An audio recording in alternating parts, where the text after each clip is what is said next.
রঘু ডাকাত মুভির একটা নতুন পোস্টার বেরিয়েছে, তো সেটা হয়েছে কেমন সেটার ব্যাপারে কথা বলবো।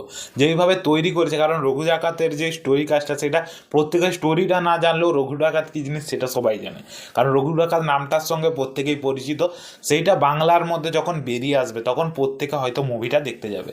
তার মেন কারণ কি, দেবের এখন মাস মুভি কেমন চলছে সেটা তো আপনারা জানবেন। খাদান যেভাবে কালেকশন করেই যাচ্ছে, সেইভাবে যদি আবার একটা এই টাইপের মাস মুভি বেরিয়ে আসে তখন আমার মনে হয় ভালো রকম চলতে পারে।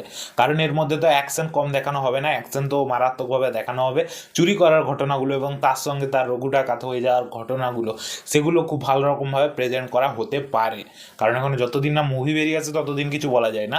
তো সাধারণত যেইটুকু বেরিয়ে আসবে হয়তো একটা ভালো রকমভাবেই বেরিয়ে আসতে পারে। কারণ দেবের মুভি যেইভাবে কালেকশন করে যাচ্ছে, প্রত্যেকটা মুভি আপনারা পরপর মুভিগুলো দেখে নিন, দেবের মুভি এখন খুব ভালো রকম কালেকশন করে যাচ্ছে। সেই অনুযায়ী এই মুভিটাও কালেকশন করবে এবং তার সব থেকে বড় প্রমাণ হচ্ছে এর পোস্টারটা যেইভাবে তৈরি করা হয়েছে, যেইভাবে দেবের লুকটাকে লাগছে, সাধারণত দেব বলেই চেনা যাচ্ছে না, সাধারণত একজন ডাকাত বলেই চেনা যাচ্ছে এই পোস্টারটার মধ্যে।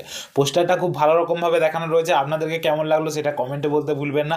খুবই ভালো লাগছে যেইটা দেখে মনে হচ্ছে, তবে পুজোর সময় বেরিয়ে আসবে এবং কেমনভাবে পারফর্ম করতে পারে সেগুলোর টিজার টেলার বেরিয়ে এলে অবশ্যই রিভিউ রিয়েকশন আসবে। তো যদি আমার ভিডিওটা আপনাদের পছন্দ হয় অবশ্যই একটা লাইক করে দিন, চ্যানেল নতুন হয়ে থাকলে সাবস্ক্রাইব করে দিন। তো আজকের জন্য এতটুকুই, ভিডিওটা দেখার জন্য ধন্যবাদ।